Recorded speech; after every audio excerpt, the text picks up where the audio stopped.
بسم اللہ الرحمن الرحیم سورۃ الحج آیت 16 وَكَذَلِكَ أَنزَلْنَاهُ آیَاتٍ بَيِّنَاتٍ، اور اسی طرح ہم نے قرآن کو واضح آیات کی صورت میں نازل کیا۔ قرآن مجید کی آیات ایسی ہیں جو لوگوں کو سمجھ میں آتی ہیں۔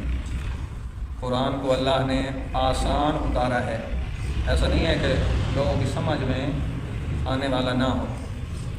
اللہ فرماتا ہے وَلَقَدْ يَسَّرْنَا الْقُرْآنَ لِلذِّكْرِ فَهَلْ مِن مُدَّكِرٍ، ہم نے قرآن کو نصیحت کے لیے آسان بنایا۔ فَهَلْ مِن مُدَّكِرٍ، کیا کوئی ہے نصیحت لینے والا؟ تو اگر کوئی کہے کہ قرآن تو ہماری سمجھ سے بالا تر ہے، ہمیں سمجھ نہیں آتا، تو یہ بات صحیح نہیں ہے۔ اللہ فرما رہا ہے ہم نے قرآن کو واضح آیات کی صورت میں نازل کیا۔ وَأَنَّ اللَّهَ يَهْدِي مَن يُرِيدُ، اور اللہ جس کے لیے ارادہ کرتا ہے اسے ہدایت دیتا ہے۔ البتہ انسان اس ہدایت کے لیے اپنے آپ کو باصلاحیت بناتا ہے، زمینہ ہموار کرتا ہے۔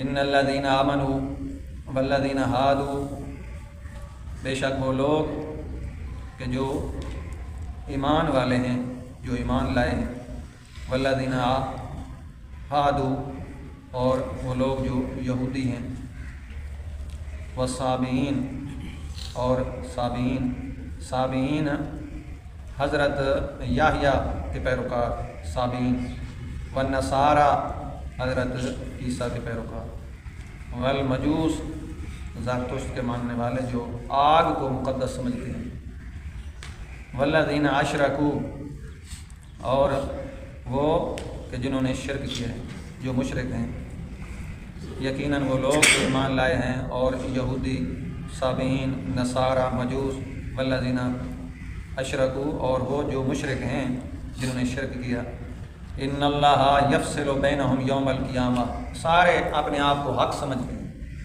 جو بھی ہے اپنے آپ کو صحیح سمجھتا ہے، قیامت والے دن اللہ ان کے درمیان فیصلہ فرمائے گا۔ ان اللہ علی کل شیء شہید، یقیناً اللہ ہر چیز پہ گواہ ہے، سب کچھ دیکھ رہا ہے۔ عالم پروردگار کے محضر میں ہے۔ الم تری ان اللہ یسجد لہ من فی السماوات ومن فی الارض، کیا آپ نے نہیں دیکھا کہ جو کچھ آسمانوں میں ہے اور جو کچھ زمین میں ہے اللہ کو سجدہ کرتے ہیں۔ والشمس والقمر والنجوم والجبال والشجر والدواب وکثیر من الناس، سورج اللہ کو سجدہ کرتے ہیں، چاند، ستارے، پہاڑ، درخت، جانور، اور بہت سارے لوگ اللہ کو سجدہ کرتے ہیں۔ وَكَثِيرٌ حَقَّ عَلَيْهِ الْعَذَابُ، اور بہت سے لوگ ہیں جن پہ عذاب حتمی ہو چکا ہے، جو اللہ کو سجدہ نہیں کرتے، اللہ کی بارگاہ سے دور ہیں۔ تو بہت سارے ایسے بھی ہیں جن پہ عذاب حتمی ہو گیا ہے۔ وَمَن يُهِنِ اللَّهُ فَمَا لَهُ مِن مُكْرِمٍ، اور اللہ جسے خوار کر دے، جسے ذلیل کر دے، اسے عزت دینے والا کوئی نہیں۔ ان اللہ یفعل ما یشاء، یقیناً اللہ جو چاہتا ہے کار گزرتا ہے، اللہ ہی عزت دینے والا ہے، اور اللہ جسے ذلیل کر دے پھر اسے کوئی عزت دینے والا نہیں۔ خوبصورت جملے ہیں وہاں بھی، مولا میر کے دعائی یستشیر اللہم انی اشہدک بانک انت اللہ لا رافع لما وضعت ولا واضع لما رفعت لا معز لمن اذللت ولا مذل لمن اعززت، میں گواہی دیتا ہوں تو وہ پروردگار ہے جسے تو عزیز بنا دے اسے کوئی ذلیل نہیں کر سکتا، جسے تو ذلیل بنا دے اسے کوئی عزیز نہیں بنا سکتا، جسے تو عزت عطا فرمائے اسے کوئی رسوا نہیں کر سکتا، جسے تو خوار و ذلیل کرے اسے کوئی عزت نہیں دے سکتا۔ ان اللہ یفعل ما یشاء، اللہ جو چاہتا ہے کار گزرتا ہے۔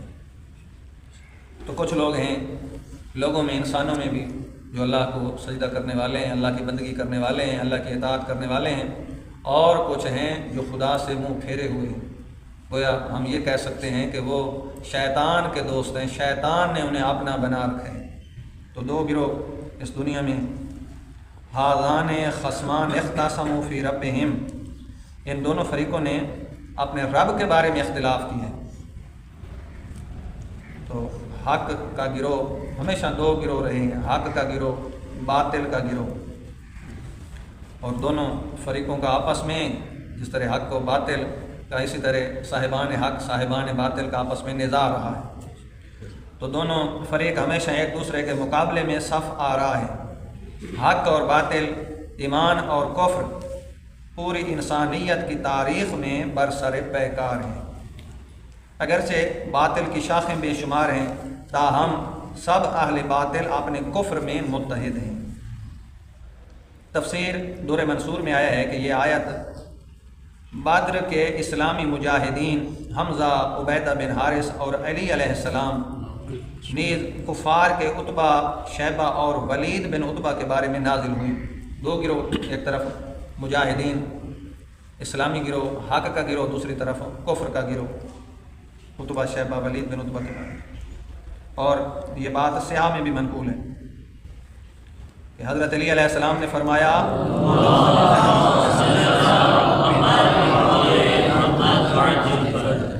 انا اول من یحظو بین ید الرحمن للخصومت یوم القیامہ، صحیح بخاری میں، بہار الانوار میں، کہ میں وہ پہلا شخص ہوں گا جو حق طلبی کے لیے قیامت کے روز اللہ کے سامنے دو زانو ہوگا، کہ اپنا حق مانگنے کے لیے قیامت والے دن پروردگار کی بارگاہ میں میں سوال کروں۔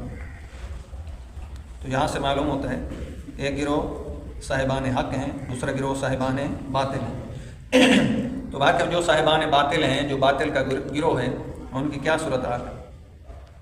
فالذین کفروا قطعت لهم ثیاب من نار، اور جنہوں نے کفر کیا ان کے لیے آتشی لباس آمادہ ہے، یعنی ان کے لیے آگ کا لباس تیار کیا گیا ہے، انہیں آگ کا لباس پہنایا جائے گا۔ یصب من فوق رؤوسہم الحمیم، ان کے سروں کے اوپر کھولتا ہوا پانی ڈالا جائے گا۔ یہاں جو قرآن مجید میں کافر یا کفر کا کلمہ آیا ہے، یہ ہمیشہ اسلام کے مقابلے میں نہیں ہے۔ یعنی ممکن ہے کہ کوئی ظاہری طور پہ مسلمان ہو، اسلام کے دائرے میں ہو، لیکن خداوند متعال کی طرف سے بہت ساری چیزوں کا انکار کرنے والا ہو، تو وہ اس کو بھی یہ کلمہ کفر شامل ہو۔ تو آپ کے ذہن ہمیشہ جب بھی کافر کا کلمہ قرآن میں آتا ہے تو عام طور پہ لوگوں کے ذہن میں یہی جاتا ہے کہ جو غیر مسلمان ہیں۔ نہیں، ظاہری طور پہ ممکن ہے مسلمان ہو اور بہت سارے حقائق کا منکر ہو، تو وہ بھی اسی کفر کے تحت جائے گا۔ تو فالذین کفروا قطعت لهم ثیاب من نار، آگ کا لباس بنایا جائے گا اور ان کے سروں پہ کھولتا ہوا پانی ڈالا جائے گا۔ تو یہ اس قسم کا مواد ہے، فرض کریں کہ ایک جب آگ جل رہی ہوتی ہے تو بجھنے لگتی ہے تو اس کے اوپر پھر پٹرول ڈالا جاتا ہے، پھر اس کے شعلے بھڑک اٹھتے ہیں۔ تو یہ بھی مواد اسی قسم کا ہے کہ وہ جہنم کی آگ کا لباس، جیسے اس کی آگ نرم ہونے لگے گی یا ٹھنڈی ہونے لگے گی، اس کے اوپر پھر کھولتا ہوا پانی ڈالا جائے گا، پھر اور بھڑکے گی۔ یسحر بہ ما فی بطونہم والجلود، جیسے ان کے پیٹ میں جو کچھ ہے اور کھالیں گل جائیں گی، یعنی یہ فقط باہر کے حصے کو نہیں جلائے گا بلکہ جو انسان کے باطن کا حصہ ہوگا وہ بھی گل جائے گا اس پانی کے ساتھ۔ وَلَهُمْ مَقَامِعُ مِنْ حَدِيدٍ، اور ان کے لیے لوہے کے ہتھوڑے ہوں گے، یعنی ان کو مارنے کے لیے لوہے کے ہتھوڑے ہوں گے۔ قرآن کہہ رہا ہے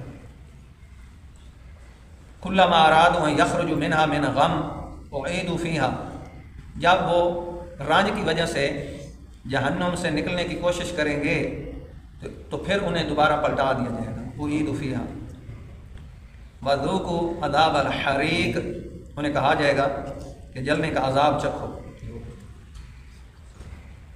تو خداوند متعال قرآن مجید میں جہاں بدکار لوگوں کو، مجرموں کو ڈراتا ہے، وہاں صاحبان ایمان کو بشارت بھی عطا فرماتا ہے۔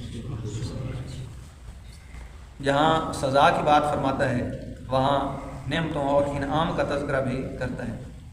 تو جو لوگ مومن ہوں گے، اللہ کی بندگی کرنے والے ہوں گے، ان کے لیے پروردگار فرما رہا ہے ان اللہ یدخل الذین آمنوا وعملوا الصالحات، بے شک اللہ داخل کرے گا ان لوگوں کو جو ایمان لائے ہیں، صاحبان ایمان ہیں اور عمل صالح انجام دینے والا ہے، اللہ ان کو داخل کرے گا جنات، باغات میں، تجری من تحتها الانہار، جن کے نیچے نہریں بہہ رہی ہوں گی، یحلون فیہا من اساور من ذہب ولؤلؤا، سونوں کے کنگنوں اور موتیوں سے ان کی آرائش کی جائے گی، یعنی سونے کے کنگن جنتیوں کو پہنائے جائیں گے اور موتیوں کے ساتھ ان کی آرائش زینت کی جائے گی، وَلِبَاسُهُمْ فِيهَا حَرِيرٌ، اور جنت میں ان کا لباس ریشم کے ہوں گے۔ صدق اللہ العلی العظیم۔ اللہم صلی علی محمد و آل محمد۔ دعا ہے کہ خدایا تجھے واسطہ محمد و آل محمد کا ہم سب کو جنتی لوگوں کے اعمال انجام دینے کی توفیق عطا فرما، جہنمی لوگوں کے کاموں سے محفوظ فرما۔ خدایا ہم سب کے لیے جنت کا راستہ سہل و آسان بنا، جہنم کے آگ سے محفوظ فرما، جہنم کے کاموں سے محفوظ فرما۔ خدایا تجھے واسطہ محمد و آل محمد کا ہم سب کو جنت کے پیشواؤں کا تابع بنا۔ خدایا تجھے واسطہ محمد و آل محمد کا ہم سب کو صادقین کا دامن تھامنے کی توفیق نصیب فرما۔ خدایا تجھے واسطہ محمد و آل محمد کا ہم سب کو ان رہنماؤں پیشواؤں کی اطاعت کرنے کی سعادت نصیب فرما جو جنت کی طرف لے جانے والے۔ خدایا ان سے محفوظ فرما جن کی دوستی، جن کا ساتھ ہمیں جہنم کی طرف لے جائے۔